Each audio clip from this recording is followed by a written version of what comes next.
Impact Family, impacting the world through healthy family. Selamat malam saudara-saudara, selamat berjumpa dalam Renungan Malam bagi Keluarga. Dan Shalom, semoga saudara semua ada dalam damai sejahtera. Ya saudara-saudara, kita sudah merenungkan firman Tuhan kemarin bahwa Tuhan Yesus mulai pelayanannya dan dia masuk ke sinagog, ikut ibadah, kemudian dikasih Alkitab dan dia membaca dari Yesaya. Kemudian kemarin kita sudah membahas bagian yang pertama, sekarang yang kedua ya. Tapi saya bacakan dulu dari Lukas 4 ayat 18 hari ini sampai 19a. Roh Tuhan ada padaku, oleh sebab Ia telah mengurapi aku untuk menyampaikan kabar baik kepada orang miskin. Dan Ia telah mengutus aku untuk memberitakan pembebasan kepada orang-orang tertawan. Ya, jadi yang kedua, pembebasan kepada orang-orang tertawan. Nah, saudara-saudara, maksudnya orang-orang tertawan itu siapa? Apakah orang yang dipenjara? Ataukah siapa yang tertawan untuk dibebaskan? Apakah Tuhan Yesus datang ke penjara-penjara dan membebaskan orang yang dipenjara? Saudara, orang yang dipenjara itu termasuk saudara dan saya atau orang-orang biasa? Orang yang tertawan oleh kebiasaan-kebiasaan yang tidak bisa dilepaskan. Misalnya, ada orang yang tertawan oleh games. Ya, termasuk anak-anak, orang tua juga ada. Sampai pada waktu saya rapat itu menjengkelkan karena ada bapak-bapak itu terus begini ya, terus begini. Main games. Nah, saudara, ada orang tertawan oleh judi. Kalau sudah berjudi, saudara, kalau sudah berkeluarga, dia jadi bohong. Ya. Uangnya dipakai untuk berjudi.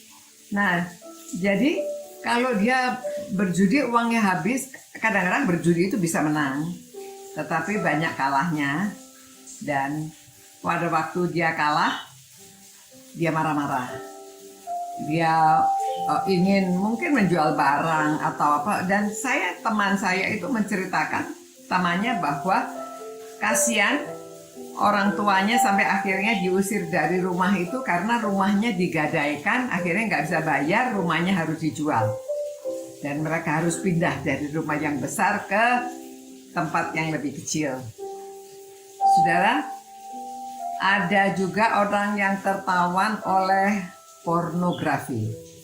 Ya, sudah lihat pornografi itu merusak otak, apalagi anak-anak muda. Ya, itu bisa merusak, tapi mereka nggak tahu karena entah siapa yang mempengaruhi, akhirnya mereka terobsesi mau nonton pornografi terus. Orang yang sudah menikah akhirnya bisa ribut sama suami istri dan sampai minta cerai. Nah, saudara-saudara, terobsesi dengan apa? Ya, ada yang dengan drama Korea. Drama Korea atau drama apa saja ya, sinetron Indonesia juga ada. Pernah saya pergi ke rumah sakit, saudara, nggak ada perawat. Kemana ini perawatnya? Perawatnya rame-rame sedang nonton seri drama. Ya, nggak mau ketinggalan. Nah, itu kalau zaman sekarang akhirnya bisa nanti nonton di YouTube atau siaran ulang.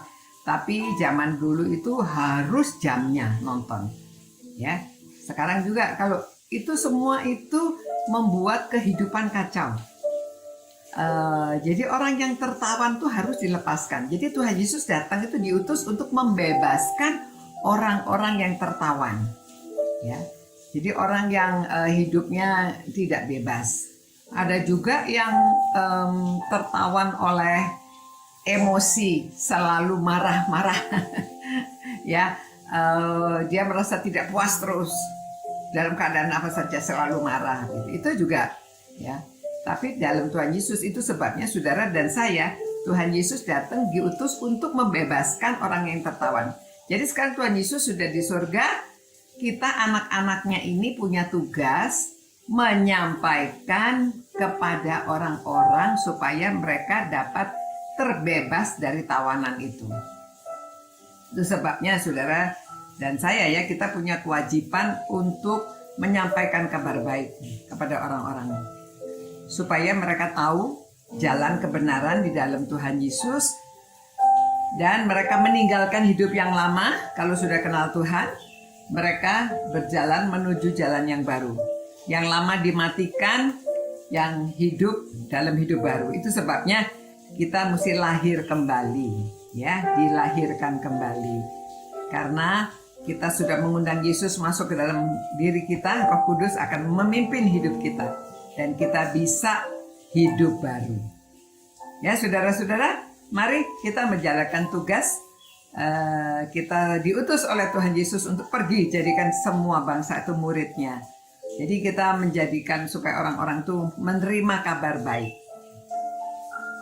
Mari kita berdoa.